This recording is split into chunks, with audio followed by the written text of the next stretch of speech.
Hi, my name's Don. I just, before I made one video before, well, I was in the U.S. Navy. I worked on aircraft. I worked on the P-3 Orion aircraft as an aviation technician. I took structures and some hydraulics and stuff like that. So I was in there about 5 years.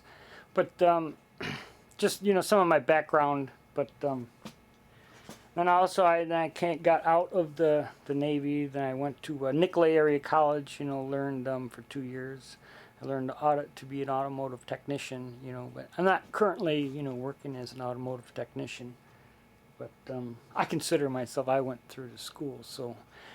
But I just wanted to show some things I was looking on YouTube about how to change, a tire. I've never actually, tried to change. This is a donut tire, the spare tire that goes on underneath the car when you have a flat. Except there were some things that, and I have a 2001 PT Criuser, and here that is. But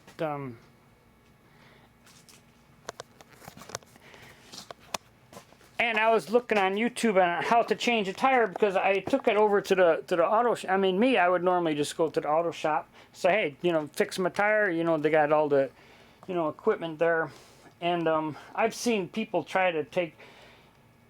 Well, anyway, what happened was my tire was flat. Okay, my spare, and I'm like, that's not good to go change a spare tire and your spare is flat. Not a good situation at all. But I found out what was wrong, why it was flat, and maybe try and help somebody else out on how to prevent it from going flat. But I think I found out one reason why it went flat. And also I took it to the tire shop and they wouldn't fix it for me.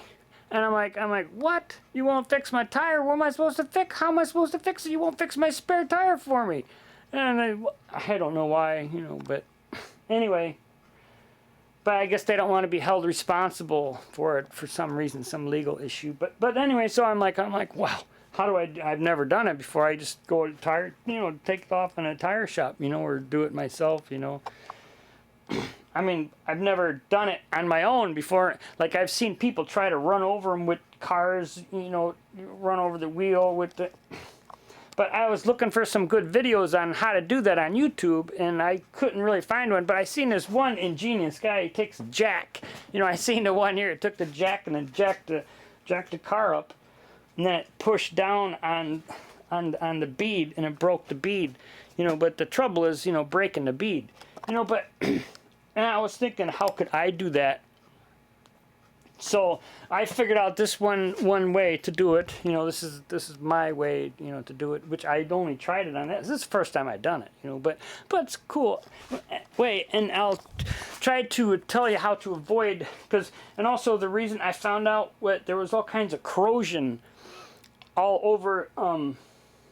Corrosion. It was all corroded in there. It's aluminum, so it corrodes, faster than, I guess steel. But I was wondering why it was all corroded on one side only, but it wasn't corroded on the other side, So, but I'll get to that, in a minute. But I kind of, was thinking about it for a couple of weeks or a month. I finally figured out why it was corroding. But anyway, so I've had these things. They're like clamps. They're clamps, and then so what I done is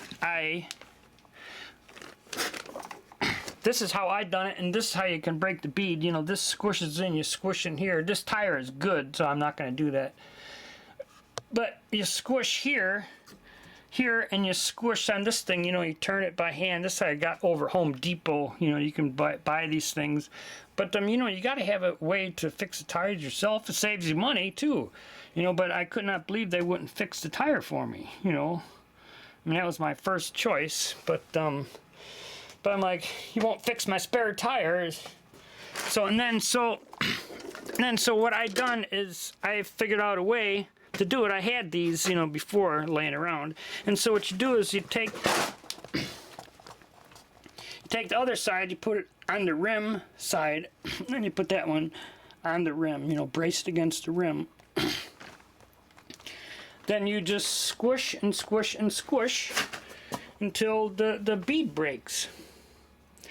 And you know, I got 2 of them. I suppose you can probably, you know, get maybe one more if you wanted to, but you know, I just squished it and squished it and squished it, turned it in. Sure enough, it was a piece of cake, you know, just a few minutes, and you know, I broke the bead on it, you know.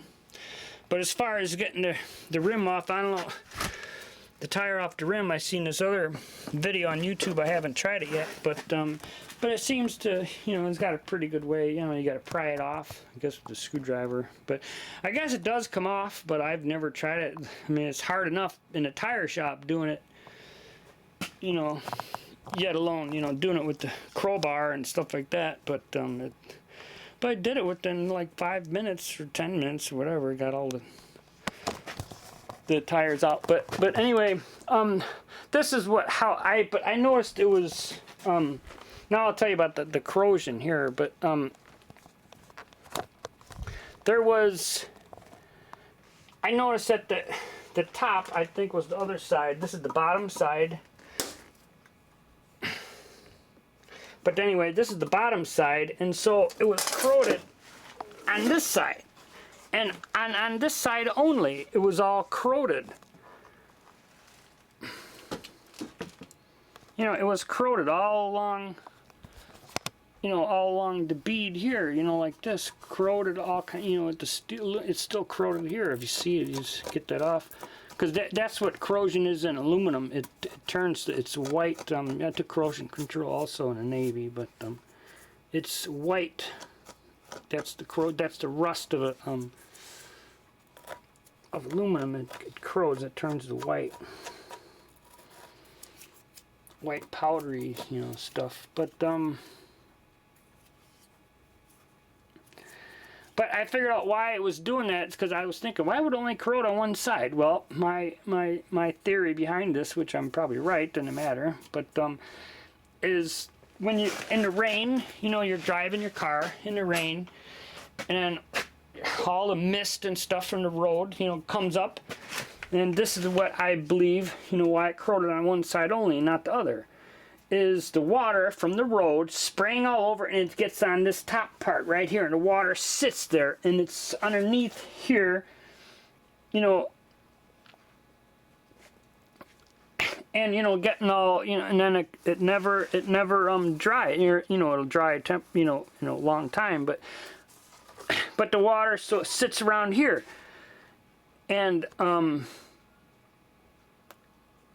then it will corrode, and then, you know, it will you know, it won't hold air any longer, you know. So what I done is I sanded off all the corrosion with sandpaper, and I don't know, I used rubber cement. I just put rubber cement around it, you know, and also to fill it up, also you take a round, you know, I use an electric cord, real strong electric cord that still was good, but it was strong, and I tried it, and I twisted it, you know, with the stick, you know, put it in there and just twist and twist and twist around here, you know, and compressed it as much as I can, you know, around the tire like this, around the center of the tire, and then, you know, so it will catch and then fill up.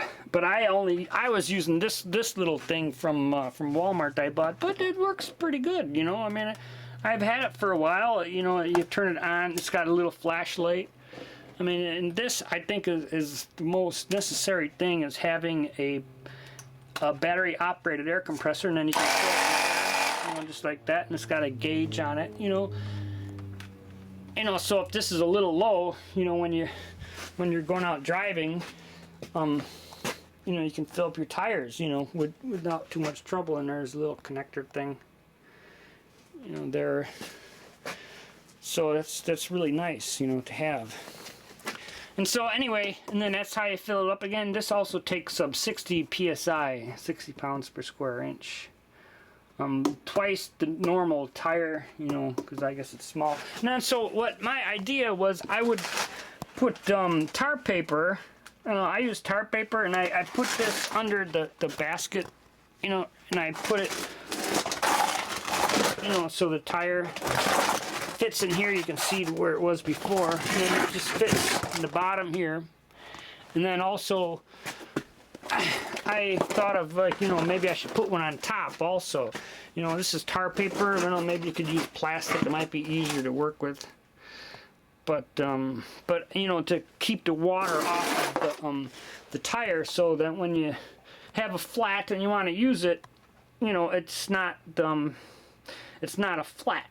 You know, so if you have a PT Criuser, you know, maybe check it out about that spare tire underneath.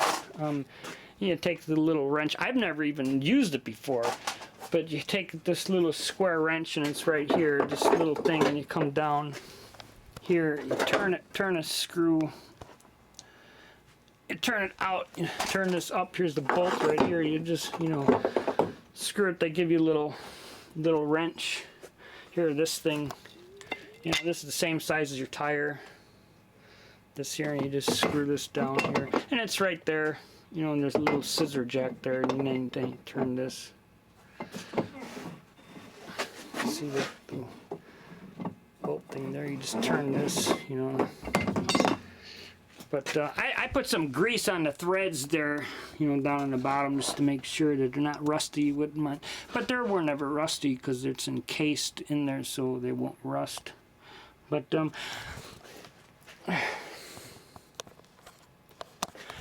anyway, that was my thing on how to fix your spare tire. And I'm also doing my my Watts link. That's the reason I got this. I'm putting in my new Watts link in here. That's this thing underneath. You know, I'll make that video next. But I just wanted to elaborate on how to fix your spare tire there. But anyway, I hope you liked the video, and as I work on my car, I will, you know, try to help, you know, people out, because on YouTube it really does help a lot. So anyway, I'll see you later, and I hope this video has helped you. Okay, see you later. Okay, bye.